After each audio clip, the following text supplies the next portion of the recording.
Não é a Ucrânia, não é a Rússia, é a invasão no recorte jurídico. Estamos aqui com o Rodrigo Martins, advogado do Rio Grande do Norte. Eu, Delano Souza, sequestrei e tomei de conta deste podcast, que é o maior do Nordeste. Doutor, seja muito bem-vindo. Você que é um advogado experiente, que conhece bem de provas digitais, eu como um amante, como um estudioso de provas digitais, é uma satisfação imensa tê-lo aqui e tomar essa liberdade, tomar este microfone, essa oportunidade de ouvir e aprender com Vossa Excelência. Imagina, doutor Delano, uma satisfação toda minha, uma honra toda minha, em especial, novamente falando com você sobre um tema que sou apaixonado e, na verdade, eu estava conversando com os colegas, provas digitais todo mundo, todo advogado que passou a atuar com provas digitais, ele é uma espécie de desbravador, porque ele vem da evolução de um processo analógico, que inclusive o professor Áureo Lopes Júnior trata no conceito processual penal on-life, parte analógica, parte online, para todos nós advogados, criminalistas, que estamos atuando nessa nova era, que eu costumo falar que era da caneta Bic ao byte, é um desafio nós desbravarmos essa nova era e é muito desafiador. Então, sou um apaixonado, agradeço muito essa referência, embora não seja, eu aprendo muito com vocês, com todos os colegas que trabalham nesse setor. Interessante que, antigamente, quando eu ia realizar um pedido de um lanche, a gente pegava o telefone fixo, ligava para a lanchonete, né? Via um rapaz com a bicicleta ou com a moto. Hoje, temos os aplicativos que prestam esse serviço. E eu sempre uso esse contexto como uma analogia para representar bem a cadeia de custódia.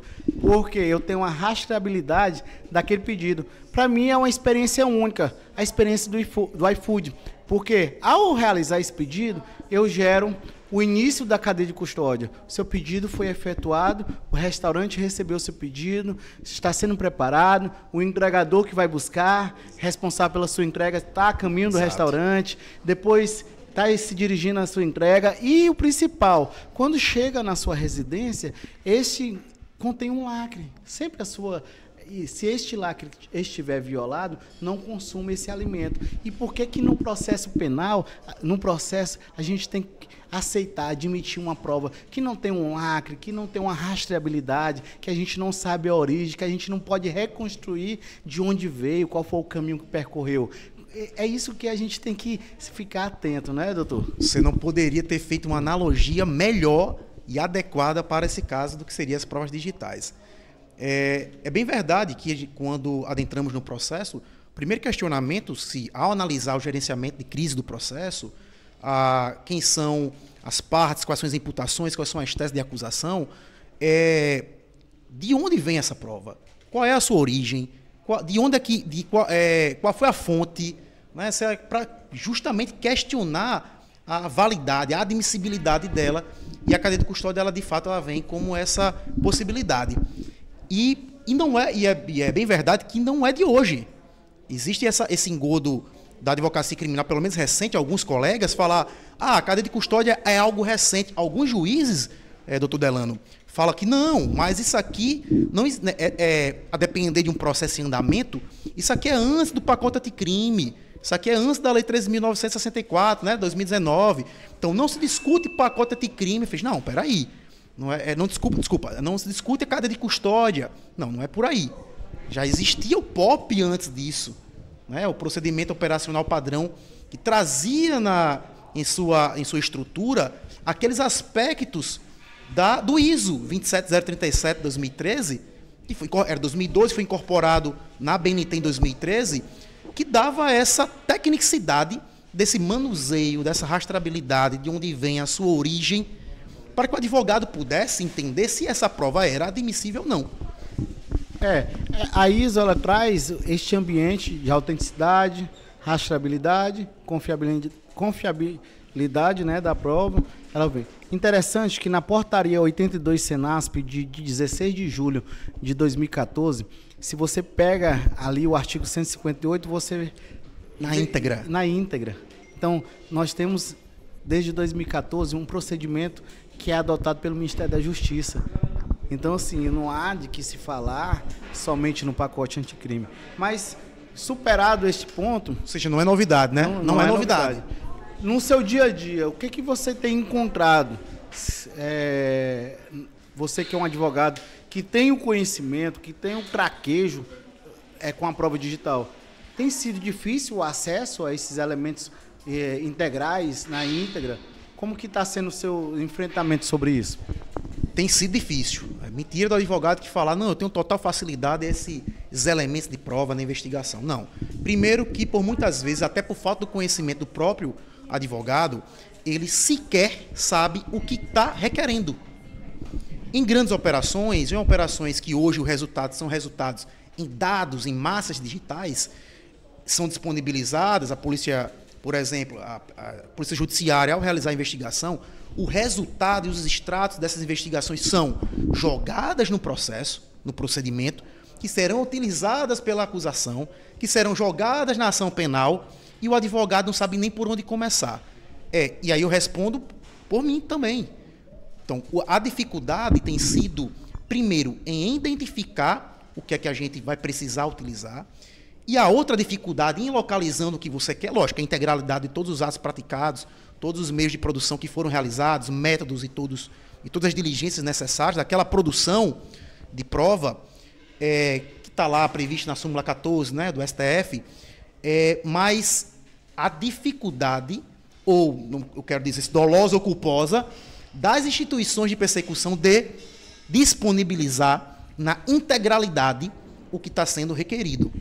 O advogado tem que estar atento, porque esta súmula vinculante 14, ela nasceu em 2003, ali meados de 2003, quando a Polícia Federal tinha um volume muito grande de operações policiais decorrente de interceptações telefônicas, na época, onde tinha início as operações policiais, onde os profissionais da advocacia, os advogados não tinham acesso, era feito de propósito para tumultuar, para que a gente não pudesse exercer a profissão. Foi quando o Conselho Federal militou e conseguiu que fosse padronizado, né, essa súmula entrasse em vigor.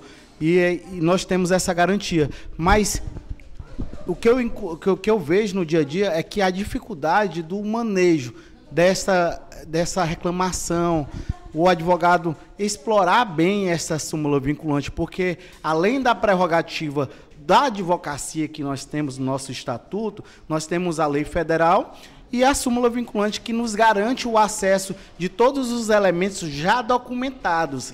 E o advogado se contenta em um relatório de extração sem ter acesso à integralidade da extração. Isso também passa pelo seu dia a dia? Você consegue identificar que os colegas têm essa dificuldade? Além de ser preocupante, sim, já respondendo essa pergunta, e um alerta preocupante. Os advogados, alguns colegas, não por uma questão de não conhecimento, ou talvez por uma questão de conhecimento, porque por ser algo novo a ser discutido, porque tem uma tecnicidade maior, mas estão se limitando a apenas estar atuando no que está disponibilizados nos relatórios. Do resultado das investigações, dos relatórios de extrato dos dados, por exemplo, eles estão satisfeitos com o que está sendo dispostos, não estão preocupados com a tecnicidade do que foi feito nesses procedimentos, ou seja, com respeito às padronizações, conforme previsto a cadeia de custódia, o POP e tudo mais, e o ISO, e quer morrer o processo por ali. E a pergunta que você me fez, como é que está sendo a sua atuação nesse sentido? E aí eu vou fazer uma menção ao que você me falou uma vez. Adote seu perito favorito, né? O seu perito de estimação, não é? E aí hoje eu tenho esse prazer de estar trabalhando com um perito, nosso colega, o Rômulo Carvalho, que tem compartilhado muito conhecimento nesse sentido, e é impossível o advogado querer tatear num mundo do qual ele não pertence. E é um engodo também o advogado achar que ele tem capacidade de atuar em todas as áreas do quais ele não tem conhecimento. Ele vai precisar, se for para discutir aspectos de reforma, de âmbito de imóveis, ele vai precisar de um engenheiro, ele vai precisar laudar isso, certo? Porque nas provas que estão sendo disponibilizadas, né? Até então ainda não é prova, uma evidência, uma massa de dados, vestígio digital, porque para ser evidência tem que passar pelo tratamento do ISO, né? Pela padronização, porque esses advogados não estão optando ou estão procurando peritos para questionar a admissibilidade ou a integralidade desses elementos de prova. Você tocou num ponto importante. O perito como parceiro de trabalho. O advogado tem que aprender também a se comportar, de como precificar seus honorários, independente, deixando claro para o seu cliente que os honorários advocatícios não se confundem com os honorários de um assistente técnico. E também destacando a importância que o assistente técnico traz para a efetivação do resultado, para que possa aumentar a possibilidade de uma cognição favorável à defesa. Então, isso é importante para que o advogado também esteja atento, porque tem um custo, processamento de dados, análise de dados, tem um custo a ser cobrado, e a ser cobrado de forma correta. Então, é bom o advogado também ter esse contato com o perito antes de qualquer situação, para ele entender, até mesmo para ele poder precificar seus honorários. Justo. Tem sido também um desses desafios. O cliente, porque como é um mundo novo, não é que seja novo, mas essa adoção dessas alternativas ao processo penal. O cliente estava acostumado com um processo antigamente, com um processo analógico, o processo de papel. Então, ele tem a dificuldade de compreender a necessidade, principalmente clientes mais conservadores. Essa nova geração entende essa preocupação da defesa enquanto a isso. Mas os clientes mais conservadores, eles acreditam que, mas não é só peticionar, doutor, nos autos. Não. Para eu peticionar, eu preciso ter o acesso. Para eu peticionar, eu preciso ter o conhecimento. E esse conhecimento, ele não pode estar concentrado em mim. Ele é alocado a um profissional, a um perito, expertise nessa atuação. E essas questões de valores têm que ser muito claro. E eu não gosto nem de falar que é valor. É um investimento defensivo.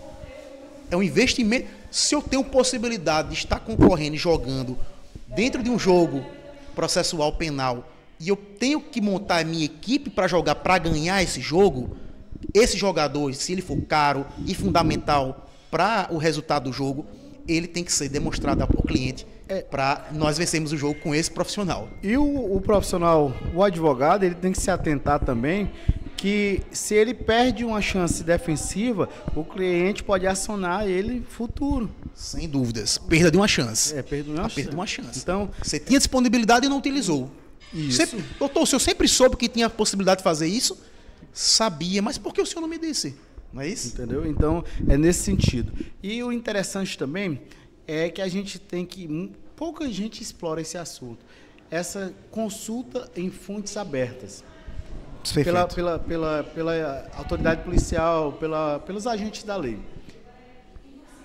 Cara, isso é um debate que tem que ser explorado, porque até que ponto isso é legal? Até que ponto eu consigo rastrear essa consulta em fontes abertas? Até que ponto o Marco Civil da Internet, a Lei de Proteção de Dados foi respeitado?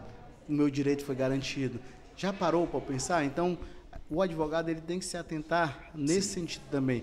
Existe uma função em cada estado que é o gestor de dados, onde o servidor público, ele tem um responsável. É fontes abertas? Mas ele tem que registrar todo tipo de pesquisa, porque os dados têm que ser bem tratados e têm que ser registrados. Então a gente estaria falando de uma espécie de cadeia de custódia da Alcinte.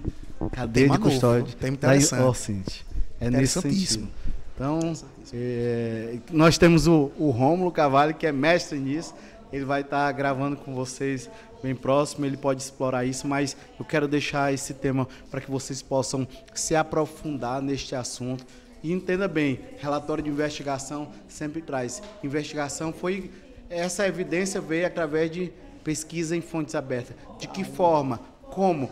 Quem? Qual foi o servidor? Qual foi o agente? Que hora que ele pesquisou? Aonde foi? Eu preciso refazer o caminho que ele percorreu para chegar no mesmo resultado. Não é o que ele alega que é o senhor a verdade completa. Eu preciso garantir o contraditório para o meu cliente. É possível? Perfeito isso. Perfeito. Essa, na verdade, é uma pergunta desafiadora, né? É um novo mundo que se revela. Porque se existe possibilidades, mecanismos de investigação, e a OSINT é uma ferramenta para esse tipo de investigação, então, em si, se o caráter do controle judicial da investigação, que é previsto lá no artigo 3º-B, que adentrou no juiz das garantias, então tem que ser questionado também essa investigação de fontes abertas. Como é que se deu, como é que se procedeu, onde se realizou, por qual motivação, por quem, qual horário, antes da investigação, pós-investigação, antes da autorização, depois da autorização, informado a juízo, não informado em juízo. Muito interessante, doutor Delano, essa provocação. É isso, eu quero agradecer a sua presença. Imagina. Hoje. É uma satisfação imensa lhe conhecer pessoalmente. A gente vinha conversando através do contato via WhatsApp, via Instagram.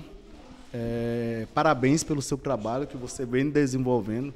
Eu fico muito feliz em encontrar colega de profissão que realmente estuda sobre esse tema, que realmente busca o conhecimento.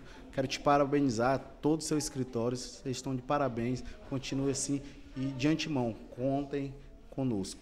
Estamos aqui para somar com vocês. Eu agradeço. Parte de tudo é agradecer. Você não consegue, primeiro ponto, você não consegue fazer nada sozinho. E o nosso escritório é um exemplo disso. Nós somos uma equipe uníssona em prol disso, é o que chamamos no rugby de Scrum. Toda a força direcionada em prol de um resultado. E, logicamente, nenhum trabalho seria possível sem a equipe do nosso escritório e a confiança dos nossos clientes, que, logicamente, que nos confia o trabalho ser bem feito e a vontade também de querer ganhar. Então, independente do resultado, mas a vontade de. A satisfação é toda nossa, o prazer é todo meu de conversar com você. E o dia de hoje tem sido muito importante para mim porque me enriquece cada vez mais em conhecimento. Obrigado, doutor Delano. Muito obrigado. Agora eu quero lhe pedir ajuda para a gente liberar o pessoal que estão preso numa sala ali do recorte jurídico e devolver o podcast dele. Muito obrigado, até a próxima.